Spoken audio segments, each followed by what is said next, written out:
नमस्कार दोस्तों, सबसे पहले आप सभी को स्वतंत्रता दिवस की हार्दिक शुभकामनाएं। जैसा कि आप सभी जानते हैं आज 15 अगस्त है और आज के ही दिन हमारा भारत देश 1947 में अंग्रेजों की गुलामी से आज़ाद हुआ था। तो आप सभी को ढेर सारी 15 अगस्त की शुभकामनाएं और खूब हंसते रहिए, मुस्कुराते रहिए और मन लगाकर पढ़ाई करिए। भगवान से यही प्रार्थना है कि आप अपने लक्ष्य को अच्छे से प्राप्त करें। और मैं ये वीडियो शूट कर चुका हूँ, आप सभी जाकर देखिए। ये वाला वीडियो बहुत ही बेहतरीन वीडियो है, पूरा देख लीजिएगा। और आप सभी का स्वागत है आज की इस वीडियो में। और जैसा कि आप सभी जानते हैं कि आदित्य बैच की क्लास नंबर 6 है, एक बेहतरीन सीरीज है जिसके अंतर्गत हम सभी UP triple SSC PET, SSC MTS, SSC CHSL, SSC CGL और एसएससी जीडी जैसे एग्जाम्स को कवर कर रहे हैं। और हिस्ट्री का ये बैच है और आज हमें पढ़ना है मोहनजोदड़ो तथा चौहूदड़ो के बारे में। तो आपको हेडिंग डाल लेनी है। पहले हम पढ़ने वाले हैं मोहनजोदड़ो के बारे में।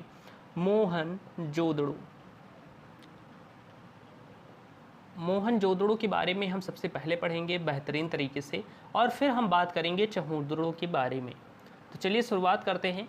अगर हम बात करें तो यह सिंधु घाटी सभ्यता का सबसे बड़ा नगर था। तो आप लिखेंगे यह सिंधु घाटी सभ्यता का सबसे बड़ा नगर था। ये मोहनजोदड़ो जो है यह सिंधु घाटी सभ्यता का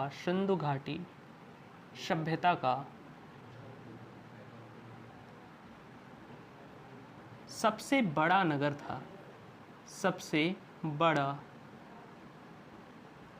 नगर था मोहनजोदड़ो। सिंधु घाटी सभ्यता का सबसे बड़ा नगर था।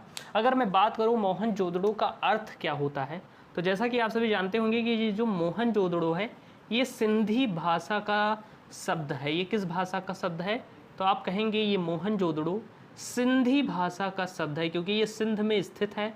आप सभी जानते होंगे सिंध प्रांत है पाकिस्तान का, जो वर्तमान में पाकिस्तान में पड़ता है। तो ये मोहनजोदड़ो सिंधी भाषा का शब्द है। और इस मोहनजोदड़ो का अर्थ क्या होता है? जो ये मोहनजोदड़ो शब्द है इसका अर्थ क्या होता है? तो मोहनजोदड़ो शब्द का अर्थ होता है मृतकों का टीला। आप लिखेंगे कि मोहनजोदड़ो शब्द का अर्थ होता है मृतकों का टीला। मृतकों का टीला यानी कि मोहनजोदड़ो एक सिंधी भाषा का शब्द है। और अगर हम बात करें, जो कि इस जगह का नाम भी है, अगर हम बात करें कि इसका शाब्दिक अर्थ क्या होगा हिंदी में, तो वो हो जाता है मृतकों का टीला। क्योंकि जब यहाँ का उत्खनन किया गया, जब यहाँ की खुदाई की गई, जब भी मैं आपसे कहूँ उत्खनन, तो ये बात आप ध्यान रखिएगा। जब मैं कहूँ आपको उत्खनन, क्या कहूँ? उत्खनन, तो आप समझ जाइएगा कि मैं खुदाई की बात कर रहा हूँ। खुदाई यानी कि जो पुरातत्वविद होते हैं वो ज़मीन की खुदाई करके प्राचीन काल के अवशेषों को प्राप्त करते हैं। खुदाई कर कर क्या प्राप्त करते हैं? अवशेष प्राप्त करते हैं। तो जब भी मैं उत्खनन कहूँ तो आप समझ जाइएगा कि मैं खुदाई की बात कह रहा हूँ। तो जब यहाँ का उत्खनन हुआ यानी कि खुदाई हुई मोहनजोदड़ो की, तो यहाँ से बहुत सी मात्रा में मृतक शरीर प्राप्त हुए, कंकाल प्राप्त हुए। और इसीलिए इसका नाम क्या रख दिया गया? मोहनजोदड़ो रख दिया गया, मृतकों का टीला जिसका अर्थ होता है। तो परीक्षा में पूछ लिया जाता है कि किस नगर को मृतकों का टीला कहा गया, तो आप कहेंगे मोहनजोदड़ो। क्यों कहा गया था? कि जब इसकी खुदाई की गई थी तो यहाँ पर मानव के बहुत ज़्यादा अवशेष मिले थे। इससे यह भी पता चलता है कि यहाँ पर बहुत सारे मनुष्य रहा करते थे। यानी कि ये सबसे बड़ा नगर था सिंधु घाटी सभ्यता का, जहाँ सबसे ज़्यादा लोगों का निवास होता था। तो ये बात आप ध्यान रखिएगा। अच्छा, इतनी बातें तो हमने जान ली। अब हम बात कर लें कि आखिर मोहनजोदड़ो स्थित कहाँ है, इसकी खोज किसने की और यह कहाँ पर किस नदी के तट पर स्थित है, ये सारी चीज़ें हम जान लें। तो अगर मैं बात करूँ मोहनजोदड़ो की और इसके खोजकर्ता कौन है, अगर मैं बात करूँ पहले कि इसकी खोज कब हुई, तो आप कहेंगे कि जो भैया मोहनजोदड़ो है इसकी खोज 1922 में हुई थी। मैंने बताया था कि हड़प्पा की खोज 1921 में हुई थी। उसी से एक साल बाद क्या हुआ कि मोहनजोदड़ो की खोज कर ली गई। अच्छा, अगर कोई पूछे भैया ये बताओ कि आखिर मोहनजोदड़ो के खोजकर्ता कौन थे? कौन थे खोजकर्ता? तो आपको बताना है कि मोहनजोदड़ो जो नगर था इसके खोजकर्ता थे राखल दास बनर्जी। कौन थे? तो राखल दास बनर्जी थे। राखल दास बनर्जी इसके खोज करता थे। और परीक्षा में ये वाला प्रश्न कई बार पूछा जा चुका है, तो स्टार मार्किंग कर लीजिएगा कि मोहनजोदड़ो की खोज किसने की।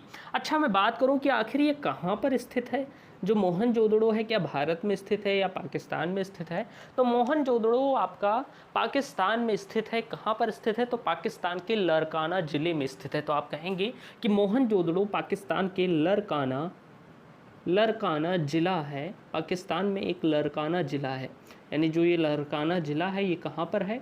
तो ये पाकिस्तान में है। अगर आपसे परीक्षा में पूछा जाता है तो आप बताएंगे। ओके, अब इसके बाद अगर हम बात करें कि आखिर ये मोहनजोदड़ो जो है किस नदी के तट पर स्थित है। हड़प्पा तो रावी नदी के तट पर था। अगर परीक्षा में पूछ ले कि मोहनजोदड़ो किस नदी के तट पर है तो घबराना नहीं है, आपको यहाँ पर लिख देना है कि ये सिंधु नदी के तट पर स्थित है। सीधा आप याद रखिए कि सिंधु घाटी सभ्यता है और उसका जो सबसे बड़ा नगर है सिंधु घाटी सभ्यता का, वो किस नदी के तट पर है? तो वो सिंधु नदी के ही तट पर स्थित है। तो ये सारी चीज़ें हो गई मोहनजोदड़ो के बारे में बेसिक डिटेल जो हमें जाननी चाहिए। मैंने आपको बताया कि यह सिंधु घाटी सभ्यता का सबसे बड़ा नगर था। इसे मृतकों का टीला भी कहा जाता है। इसकी खोज 1922 में राखलदास बनर्जी ने की थी। यह लरकाना जिला पाकिस्तान में सिंधु नदी के तट पर स्थित है। ये हो गई इसकी इंट्रोडक्शन वाली बात। अच्छा, एक बात आपसे पूछ लेता है, वो आप ध्यान रखिएगा। अगर मैं कहूँ कि इससे प्रश्न कहाँ से ज़्यादा बनते हैं तो आप देखेंगे साक्ष्यों से ज़्यादा प्रश्न बनते हैं। तो साक्ष्य की बात करने से पहले हम बात करेंगे कि एक इतिहासकार थे जिनका नाम था स्टुअर्ट पिगट महोदय थे। एक इतिहासकार थे जिनका नाम था, या आप पुरातत्वविद भी कह सकते हैं, जिनका नाम था स्टुअर्ट पिगट महोदय। और इन्होंने क्या कहा, जो ये महोदय थे, इन्होंने कहा, इनका एक कथन था, वह कथन परीक्षा में पूछा जाता है। इन्होंने कहा कि जो हड़प्पा और मोहनजोदड़ो है ये सिंधु घाटी सभ्यता की जुड़वा राजधानी है।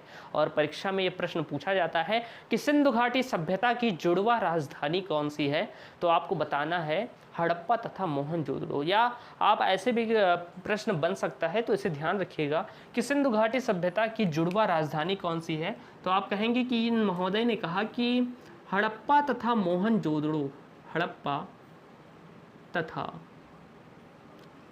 मोहनजोदड़ो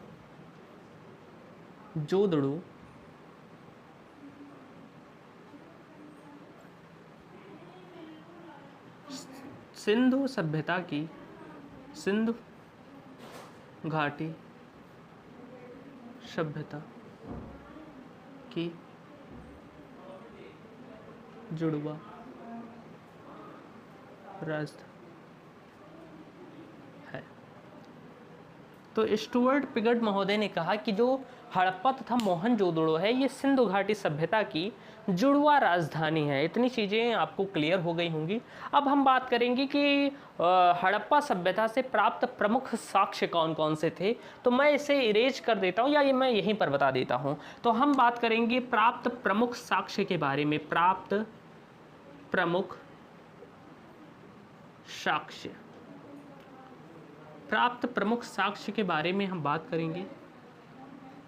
तो चलिए मैं बात करता हूं प्राप्त प्रमुख साक्ष्य के बारे में। पहला साक्ष्य जो सबसे ज़्यादा प्रसिद्ध है, प्रश्नों में पूछा जाता है, आपसे कभी भी पूछा जाए कि विशाल स्नानागार कहाँ से प्राप्त हुआ। विशाल स्नानागार, परीक्षा में कभी भी पूछा जाए कि विशाल स्नानागार कहाँ से प्राप्त हुआ, तो वो प्राप्त हुआ था मोहनजोदड़ो से। अच्छा, ये जो विशाल स्नानागार है बहुत ही बड़ा स्नानागार है। आपने कभी भी इतिहास पढ़ा होगा तो ये वाली चित्र, स्नानागार की चित्र जरूर देखी होगी। तो परीक्षा में प्रश्न पूछा जाता है कि विशाल स्नानागार के साक्ष्य कहाँ से मिले, तो वो मोहनजोदड़ो से मिले थे। अच्छा, कांसे की नर्तकी आपसे पूछा जाए कि कांसे की नर्तकी कहाँ से मिली, कांसे की नर्तकी कहाँ से मिली, यानी कि जो इसकी नर्तकी की मूर्ति थी ये कहाँ से मिली, तो वो भी मोहनजोदड़ो से मिली थी। एक नृत्य करती हुई स्त्री जिसे हम कांसे की नर्तकी भी कहते हैं, उसका जो साक्ष्य था वो मोहनजोदड़ो से ही प्राप्त हुआ था। अच्छा, आपसे कहे कि सभागार, तो आप कहेंगे कि सभागार भी मोहनजोदड़ो से प्राप्त हुआ था। मैं कहूँ पुरोहित आवास कहाँ से प्राप्त हुआ था, तो आप कहेंगे पुरोहित आवास भी मोहनजोदड़ो से प्राप्त हुआ था। अच्छा, सभागार क्या था, जहाँ पर सभाएं लगती थी, यानी कि जो राजा महाराजा होते थे उस समय के, उनकी सभाएं जहाँ लगा करती थी उसे हम सभागार कहते थे। पुरोहित आवास, जैसा कि आप जानते हैं, जो पंडित होते हैं, जो पूजा पाठ करते हैं, उनके जो राज्य पुरोहित होते थे, उनके आवास बने मिले कहाँ पर, मोहनजोदड़ो में। तो ये बात भी आप ध्यान रखिएगा।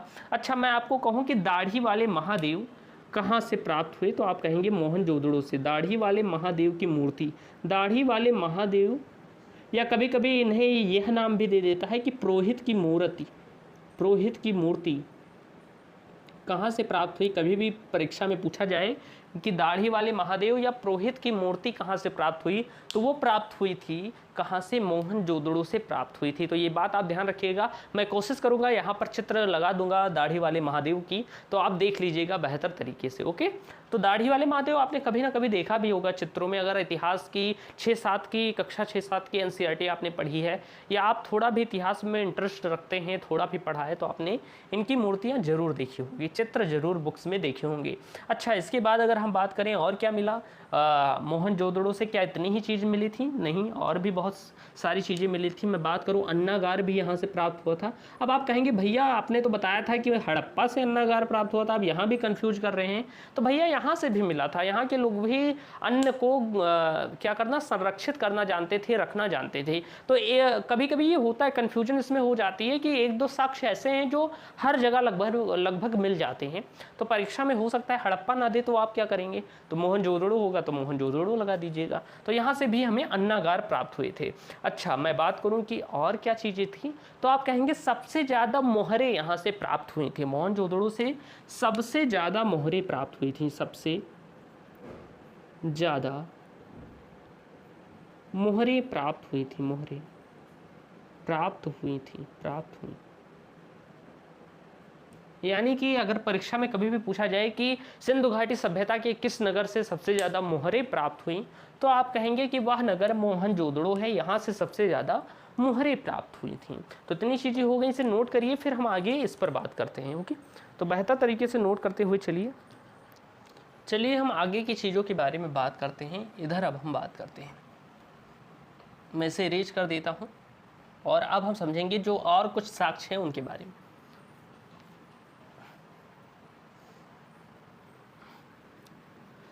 तो क्या इतनी ही चीज़ें प्राप्त हुई थी? नहीं, कुछ और चीज़ें प्राप्त हुई थी। आपसे परीक्षा में ये वाला प्रश्न बहुत पूछा जाएगा कि स्वास्तिक चिन्ह कहाँ से प्राप्त हुआ, तो वो भी मोहनजोदड़ो से ही प्राप्त हुआ था। तो इसी यहाँ से आपने यहाँ तक लिखा होगा, फिर इधर लिखिएगा, अपनी कॉपी में नीचे ही लिखिएगा, मैं इधर लिख देता हूँ कि अगला आप लिखेंगे साक्ष्य, वो था स्वास्तिक चिन्ह। स्वास्तिक चिन्ह आपने देखा होगा, हमारा धार्मिक चिन्ह है। शुभ के लिए कोई भी कार्य अगर शुभ किया जाता है तो स्वास्तिक चिन्ह जरूर बनाया जाता है, आप जानते होंगे। तो स्वास्तिक चिन्ह का साक्ष्य कहाँ से मिला था, आपसे प्रश्न डायरेक्टली बनता है, तो आप कहेंगे मोहनजोदड़ो था। ओके, इसके बाद अगर मैं बात करूँ सूती वस्त्र कहाँ से प्राप्त हुए थे, तो ये भी मोहनजोदड़ो से प्राप्त हुआ था। क्या, सूती वस्त्र। अच्छा, सबसे महत्वपूर्ण जो है वो है पशुपति की मुहर। पशुपति की मुहर कहाँ से प्राप्त हुई थी? पशुपति भगवान थे, भगवान हैं, आप जानते होंगे पशुपतिनाथ एक भगवान है। ओके, तो वैसे ही पशुपति की मुहर जो कि शिव के अवतार माने जाते थे, भगवान शिव के, और ये जो मोहर थी ये भी मोहनजोदड़ो से प्राप्त हुई थी। और सबसे ज़्यादा इम्पॉर्टेंट है, कई बार परीक्षा में पूछा जा चुका है, तो इसे आप 3 स्टार नहीं 4 स्टार लगाइएगा या 5 स्टार लगा लीजिए कि परीक्षा में इनसे प्रश्न बनता है। क्या ज़्यादा पूछे जाते हैं ये भी बता दूँ, ये वाला पूछा जाता है, इम्पॉर्टेंट है, ये भी पूछा जाता है, मैं स्टार बना देता हूँ, ये इम्पॉर्टेंट है। आपसे पूछ सकता है पुरोहित आवास, ये भी इम्पॉर्टेंट है, ये वाला इम्पॉर्टेंट है। तो ये सारी चीज़ें इंपॉर्टेंट है जो आपको याद रखनी है। यानी मोहनजोदड़ो की सारी चीज़ें इंपॉर्टेंट है, लगभग सबसे प्रश्न बन चुके हैं। ओके, ये ध्यान रखिएगा। अन्नागार वाला भी इंपॉर्टेंट है। अगर मैं बात करूँ तो इतनी चीज़ें तो हमें प्राप्त साक्ष्य पर मिली, लेकिन पशुपति की जो मोहर थी इसके बारे में हमें थोड़ा जानना होगा, क्योंकि परीक्षा में इंडिविजुअल इससे भी प्रश्न बन जाते हैं, तो हमें इससे समझना होगा कि पशुपति की मोहर क्या थी। तो चलिए अब हम बात करते हैं पशुपति की मोहर के बारे में। तो ये एक तरह की ऐसे मोहर थी पशुपतिनाथ की, क्या थी, ऐसे 4 वर्गाकार मोहर थी। अब इस मोहर में क्या था कि आप देखेंगे, मैं आपको अच्छे से चित्र के माध्यम से बता देता हूं कि मान लीजिए ये आपके पशुपतिनाथ की मोहर है, क्योंकि इस मोहर से भी इंडिविजुअल क्वेश्चन बनते हैं और स्टूडेंट इसका आंसर दे नहीं पाते हैं क्योंकि उन्होंने अच्छे से पढ़ा नहीं होता है। ओके, तो मैं आपको पढ़ा रहा हूँ तो चिंतित होने की ज़रूरत नहीं है, सारी चीज़ें मैं आपको कवर अप करा दूंगा। अगर मैं बात करूँ तो ये क्या है, पशुपत की मुहर है, इस तरह कुछ थी पशुपत की मुहर। अगर मैं बात करूं कि ये पशुपति कौन थे, तो ये थे भगवान शिव के अवतार, इन्हें भगवान शिव माना गया है, भगवान शिव माना गया है। इनकी पूजा की जाती थी मोहनजोदड़ो काल में, यानी कि मोहनजोदड़ो नगर में। तो इस तरह कुछ मुहर थी। उतना आर्ट मेरी अच्छी नहीं है, लेकिन मैं कोशिश कर रहा हूँ कि अच्छे से आपको समझा दूँ। तो इसमें क्या था कि बीच में पशुपति भगवान बैठे होते थे, यानी ये जो मुहर है, आप अभी भी सर्च करेंगे, मैं यहाँ पर फोटो कोशिश करूँगा लगा दूंगा, अगर नहीं लगा पाया तो आप देख लीजिएगा गूगल पर सर्च कर पशुपति की मुहर। ओके, तो अगर मैं बात करूँ तो बीच में थे पशुपति भगवान, पशुपति भगवान, उम्मीद है आपको दिखाई दे रहा होगा, छोटा लिखना पड़ेगा थोड़ा। तो ये थे पशुपति भगवान जिन्हें हम कहते हैं, यानी कि यहाँ पशुपति भगवान बैठे हुए थे। और अगर हम बात करें तो इनके इधर था दायां हाथ, इनका दायां हाथ, और इधर आपका था बायां हाथ। तो परीक्षा में इनसे प्रश्न पूछा जाता है कि पशुपति के दाहिने हाथ की तरफ क्या था और बाएं हाथ की तरफ क्या था। पशुपति भगवान के नीचे जो मोहर है उसमें नीचे क्या बना हुआ था और ऊपर क्या था, तो इससे प्रश्न पूछे जाते हैं। तो देखिए, अब आप कहेंगे, आप अपने हिसाब से मोबाइल देख रहे होंगे तो आप कहेंगे भैया ये तो दायां नहीं है, बायां है और ये दायां है। आप यही सोच रहे होंगे ना कि आप मोबाइल इस तरह देख रहे होंगे, इस तरह। तो अगर हम बात करें तो इस तरह तो मेरा दाहिना ये है और बायां हाथ ये है, लेकिन ये पशुपति भगवान की बात करी जा रही है। अगर मैं ऐसे हो जाऊं तो मेरा दाहिना क्या रहेगा, ये, और बायां क्या रहेगा, ये वाला, इधर वाला पार्ट बायां रहेगा और इधर दायां रहेगा। तो ये मोहर उसी तरह बताई गई है, क्योंकि भगवान ऐसे बैठे हैं सामने की तरफ, तो उनका दाहिना हाथ इधर है और बायां हाथ इधर है, ये ध्यान रखिएगा, नहीं तो कंफ्यूज हो जाएंगे मैं गलत लिखा रहा हूँ, मैं सही ही लिखा रहा हूँ। तो अगर मैं बात करूँ दाहिनी तरफ क्या था, तो दाहिनी तरफ आप देखेंगे तो यहाँ पर क्या था, गैंडा और भैंसा का चित्रण। यहाँ पर क्या था कि यहाँ पर गैंडा था और भैंसा का चित्रण था। अगर मैं बात करूँ बाईं तरफ तो यहाँ था हाथी तथा बाघ, यानी जो पशुपति भगवान थे इनकी दाहिनी तरफ गैंडा बना हुआ था और भैंसा बना हुआ था, और बाईं तरफ क्या था, हाथी बना हुआ था और बाघ बना हुआ था, जो हमारा राष्ट्रीय पशु भी है। नीचे की तरफ क्या था कि एक हिरण बना हुआ था, हिरण का चित्रण किया गया था। अगर हम बात करें ऊपर की तरफ तो ऊपर कुछ बना हुआ नहीं था, लेकिन यहाँ पर लिपि में कुछ लिखा हुआ था, लिपि लिखी हुई थी, आप लिख सकते हैं कि लिपि लिखी थी। तो ये चीज़ें आप लिख लीजिएगा। तो परीक्षा में ऐसे डायरेक्टली प्रश्न पूछ लिया जाता है कि जो पशुपति भगवान थे इनकी दाहिनी तरफ किन जानवरों का चित्रण मिलता है, तो वो आप बताएंगे गैंडा और भैंसा का चित्रण मिलता है। अगर कहे बाईं तरफ तो हाथी और बाघ का चित्रण मिलता है, नीचे की तरफ कहे तो हिरण का चित्रण मिलता है। उम्मीद है आपको ये सारी चीज़ें बेहतरीन तरीके से समझ में आई होंगी। तो चलिए आप इसे नोट करिए, फिर हम चहुंदड़ों के बारे में बात करते हैं। ये अब हम बात करते हैं चहुंदड़ो नगर के बारे में, क्योंकि हमें सिलेबस भी कंप्लीट करना है, जैसा कि मैंने आपको वादा किया था। तो हम जल्दी से जल्दी हमें इसे कंप्लीट कराना होगा, क्योंकि एमटीएस की एग्ज़ाम डेट भी घोषित हो गई है, आप सभी जानते होंगे। और यूपी ट्रिपल एसएससी पेट का जो एग्जामिनेशन डेट है, या आप कह सकते हैं नोटिफिकेशन है, वो जल्द ही आने वाला है। तो हमें सिलेबस कंप्लीट कराना है। वैसे होता आराम आराम से तो एक एक टॉपिक में रोज़ पढ़ाता यही करता हूँ, लेकिन अब मैं कोशिश करूँगा कि थोड़ा सही से पढ़ा दूँ आपको, कि आपका सिलेबस भी टाइम से पूरा हो। इस बार मैं सिलेबस कंप्लीट पूरा करा दूंगा, कोई दिक्कत की बात नहीं है। कुछ दिनों से थोड़ा क्या है कि थोड़ा दिक्कतें आ रही हैं, तो मैं वीडियोस नहीं बना पा रहा हूँ, उसके लिए माफ़ी चाहूँगा।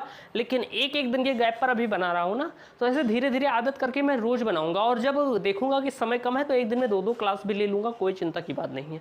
तो चिंता मत करिए, आप ये जान लीजिए कि रक्षाबंधन बीत जाए उसके बाद से मैं रेगुलर क्लास ही लूँगा, कोई दिक्कत की बात नहीं है। क्योंकि अब फिर से त्यौहार आएगा, आज 15 अगस्त था तो मैंने बना दिया वीडियो अच्छे तरीके से। तो चलिए अब हम बात करते हैं।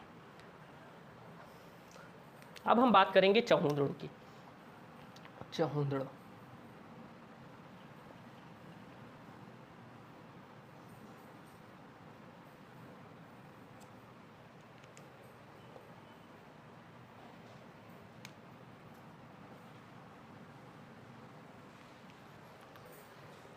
तो अगर हम बात करें चहुंदड़ों की, तो आखिर ये कहाँ पर स्थित है, पहले हमें ये जानना होगा। तो अगर मैं बात करूँ कि चहुंदड़ों कहाँ पर स्थित है, इसकी स्थिति कहाँ है, ये कहाँ पर स्थित है, तो आप कहेंगे कि यह सिंध प्रांत में स्थित है। कहाँ पर स्थित है, तो आप कहेंगे ये सिंध प्रांत में स्थित है, सिंध प्रांत में स्थित है। सिंध प्रांत कहाँ पर है? तो पाकिस्तान में स्थित है। अगर मैं बात करूं कि आखिर ये किस नदी के तट पर स्थित है, तो आप कहेंगे ये सिंधु नदी के तट पर स्थित है। इसलिए आसान हो गया, आप याद रख सकते हैं कि सिंध प्रांत में है और सिंधु नदी के तट पर भी स्थित है। तो आप लिखेंगे ये सिंधु नदी के तट पर स्थित है। सिंधु नदी के तट पर स्थित है। ये जो सिंध प्रांत है ये कहाँ पर है? तो पाकिस्तान में स्थित है सिंधु प्रांत। तो आप लिख लीजिएगा ये पाकिस्तान में स्थित है। इसके बाद अगर मैं बात करूं कि आखिर इसकी खोज कब हुई, तो आप कहेंगे इसकी खोज हुई थी 1930-31 में। कब हुई थी? तो 1930-31 में। ओके, अगर मैं बात करूं मतलब इसी के बीच में हुई थी 1930 से 1931 के मध्य। इसके खोजकर्ता कौन थे चहुंदड़ों के? तो आप कहेंगे, क्योंकि इनसे प्रश्न बहुत ज़्यादा पूछा जाता है परीक्षा में, अक्सर खोजकर्ता ही पूछ लेता है, तो आप कहेंगे कि चहुंदड़ो नगर के खोजकर्ता थे गोपाल मजुमदार।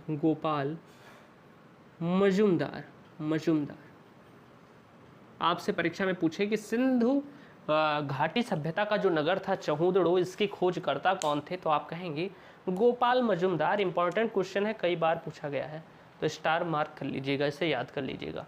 ओके, अगर मैं बात करूं तो ये चहुंदड़ो क्या था? एक औद्योगिक नगर था। तो आप लिख लीजिएगा, परीक्षा में डायरेक्टली इससे भी प्रश्न पूछता है कि चहुंदड़ो इनमें से कौन सा औद्योगिक नगर है, ऐसे प्रश्न पूछेगा। तो उसमें 4 जो औद्योगिक नहीं है उनके ऑप्शन दे देगा, जैसे हड़प्पा दे देगा, मोहनजोदड़ो दे देगा, और फिर चहुंदड़ो दे देगा, और फिर कहेगा इनमें से कोई नहीं, और आपसे पूछेगा कि इनमें से कौन सा औद्योगिक नगर है, तो आप कहेंगे चहुंदड़ो है। ओके, तो ये बात आप ध्यान रखिएगा। तो अगर मैं बात करूं तो चहुंदड़ो क्या था?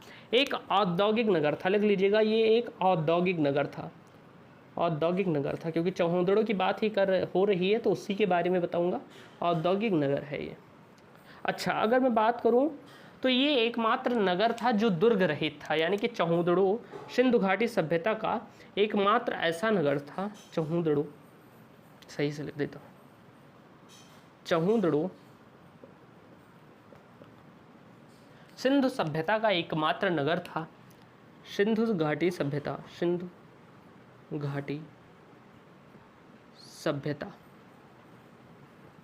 का एकमात्र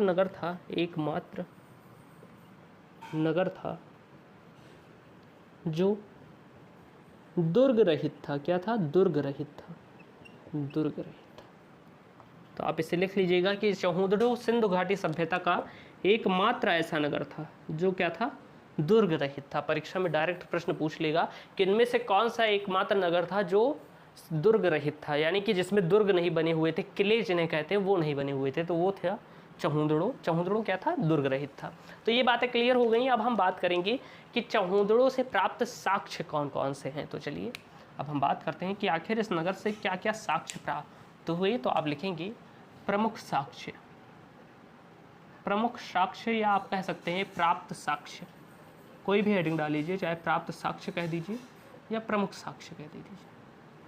तो चलिए अगर हम बात करें कि इस नगर के प्रमुख साक्ष्य कौन कौन से थे, तो आप कहेंगे कि यहाँ से क्या प्राप्त हुआ था? यहाँ से मनका बनाने का कारखाना प्राप्त हुआ था। मनका बनाने का कारखाना।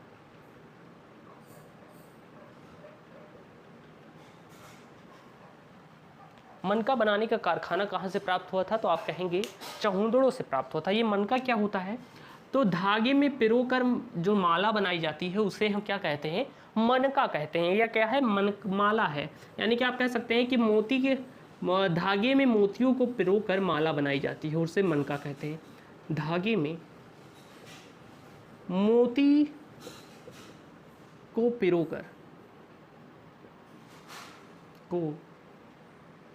पिरोकर जो माला बनाई जाती है, उसे क्या कहते हैं? मनका कहते जाती है। तो आप कहेंगे कि मनका क्या है? तो एक तरह का आप कह सकते हैं माला है जो मोतियों द्वारा बनाया जाता है धागे में पिरोकर, उसे हम क्या कहते हैं? तो उसे हम कहते हैं मनका कहते हैं।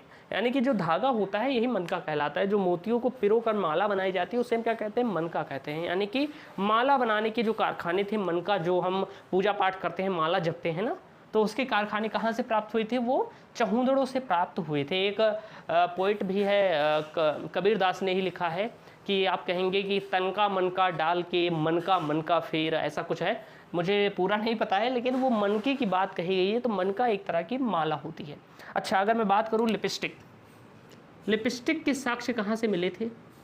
तो आप कहेंगे लिपस्टिक के साक्ष्य मिले थे चहुंदड़ों से। लिपस्टिक के कहाँ की महिलाएं लिपस्टिक ज़्यादा पसंद करती थी, या ये औद्योगिक नगर था ना, तो यहाँ से क्या हुआ कि लिपस्टिक के भी साक्ष्य मिले, क्योंकि चहुंदड़ों औद्योगिक नगर था। औद्योगिक नगर वह नगर होते हैं जहाँ पर निर्माण कार्य ज़्यादा होते हैं, यानी सारी चीज़ें बनती हैं। तो ऐसे ही लिपस्टिक जो था उसके साक्ष्य कहाँ से मिले थे? तो चहुंदड़ों से मिले थे। सोचिए, आज के 2000-2500 साल पहले भी लिपस्टिक बनती थी और महिलाएं अपना श्रृंगार करती थी। तो ये लिपस्टिक के साक्ष्य कहाँ से मिले थे? तो ये भी मिले थे चहुंदड़ों से। यानी कि आपसे अगर कहे कि श्रृंगार संबंधित कोई भी साक्ष्य की बात करी जाए तो वो आप कहेंगे चहुंदड़ों से ही प्राप्त हुआ है। यानी कि आप कह सकते हैं कि मेकअप सामग्रियाँ,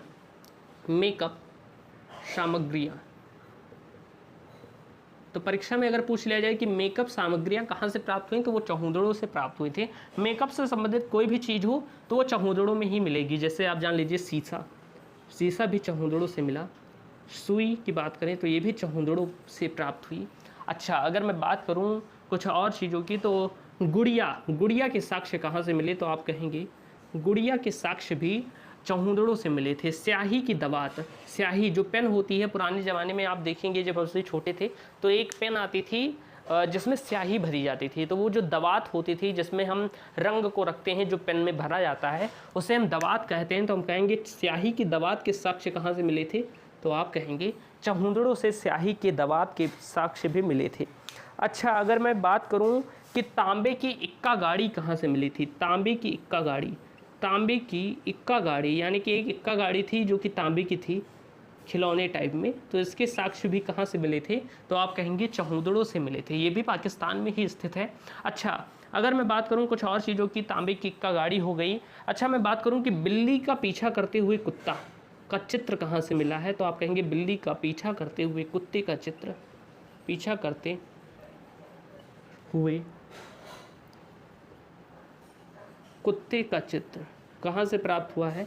तो आप कहेंगे बिल्ली का पीछा करते हुए कुत्ते का चित्रण चहुंदड़ों से प्राप्त हुआ है। इंपॉर्टेंट क्वेश्चन है, कई बार पूछा जा चुका है कि चहुंदड़ों से क्या प्राप्त हुआ? तो बिल्ली का पीछा करते हुए कुत्तों का चित्रण प्राप्त हुआ। अच्छा, मैं बात करूँ अलंकृत ईंटें कहाँ से प्राप्त हुई?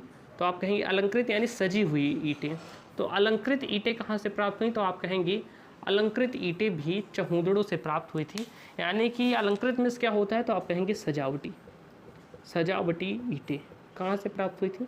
तो आप कहेंगे चहुंदड़ों से प्राप्त हुई थी। तो इतनी चीज़ें थी चहुंदड़ों की। इनसे बहुत ज़्यादा प्रश्न पूछे जाते हैं, तो ध्यान रखिएगा। जो प्रमुख साक्ष्य थे, मनका बनाने का कारखाना, लिपस्टिक, शीशा, सुई, गुड़िया, स्याही दवात, तांबे की इक्का गाड़ी, बिल्ली का पीछा करते हुए कुत्ता का चित्रण और अलंकृत ईंटें। तो उम्मीद है आज के लिए ये वीडियो बहुत ही अच्छी होगी और आप सभी को ये सारी चीज़ें समझ में आई होंगी। मिलते हैं अगली वीडियो में, तब तक के लिए धन्यवाद।